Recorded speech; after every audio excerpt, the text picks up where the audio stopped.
내란 특검이 윤석열 전 대통령 측과 이틀 뒤인 토요일 오전 10시에 조사를 진행하기로 합의했습니다. 다만 윤 전 대통령 측은 지하 주차장으로의 비공개 출석을 요구하고 있어서 특검은 사실상 어렵다는 입장입니다. 현장에 취재 기자 나가 있습니다. 권준수 기자. 네, 내란 특검 사무실이 차려진 서울 고등검찰청입니다. 예, 내란 특검팀이 조사 시간을 확정지었죠? 그렇습니다. 내란 특검이 윤 전 대통령 측과 이틀 뒤인 오는 28일 오전 10시에 조사하기로 합의했습니다. 다만 윤 전 대통령의 지하 주차장 비공개 출석과 관련해서 양측의 신경전이 팽팽한데요. 윤 전 대통령 측은 인권 보호를 위해 비공개 수사를 요청할 수 있고 특검에서도 허용해야 한다고 주장했습니다. 그러나 내란 특검의 박지영 특검보는 브리핑을 통해 전직 대통령 누구도 지하 주차장으로 들어온 적이 없다면서 사실상 출입 방식을 변경하는 건 수용할 수 없다고 말했습니다. 윤 전 대통령 측은 비공개 출석이 아니면 조사에 응하지 않겠다는 입장이라고요. 네, 내란 특검은 윤 전 대통령 측에서 지하 주차장 출입 요구를 수용하지 않으면 출석하지 않겠다는 의견서를 제출했다고 밝혔습니다.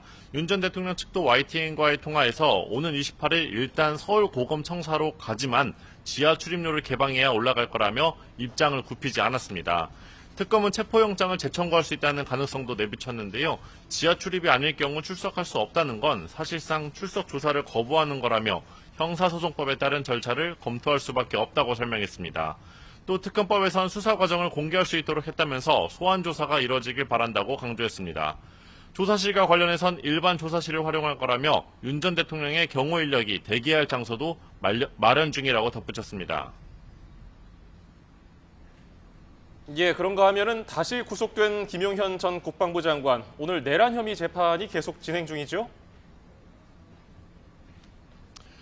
그렇습니다. 김 전 장관의 내란 중요 임무 종사 혐의 공판에서 증인 신문이 이어지고 있는데요. 앞서 법원이 구속기간 만료를 앞두고 있었던 김 전 장관에 대해 추가 영장을 발부했기 때문에 오늘 구속된 채로 재판에 임하고 있습니다. 내란 특검팀에선 김영수 특검보가 출석했는데요. 앞으로 수사기간 150일 동안 김 전 장관의 신병을 확보한 상태에서 수사를 이어갈 수 있게 됐습니다. 특검은 그동안 검찰 특별수사본부 등에서 제대로 다뤄지지 않은 의혹도 집중 수사할 거로 보이는데요. 노상원 전 국군정보사령관의 수첩에 적힌 메모를 바탕으로 계엄 선포에 앞서 김 전 장관이 북한의 공격을 유도해 무력 충돌을 일으키려 했는지 들여다볼 계획입니다. 이번 재판에서 김 특검은 노 전 사령관에 대해서도 오는 30일까지 추가 기소하겠다며 증거인멸을 막겠다는 방침을 밝혔습니다. 네, 마지막으로 다른 특검 2개 상황도 전해주시죠. 네, 민준기 특별검사가 이끄는 김건희 특검팀은 다음 주 본격 수사를 앞두고 수사팀을 꾸리는 데 집중하고 있습니다. 또 김 여사 측이 특검 소환에 응하겠다는 의사를 계속 밝혀온 만큼 차츰 일정 조율에 나설 거로 예상됩니다. 최상병 특검팀은 내일 박정훈 전 해병대 수사단장의 항명 혐의 사건 항소심 공판에 들어갈 예정인데요.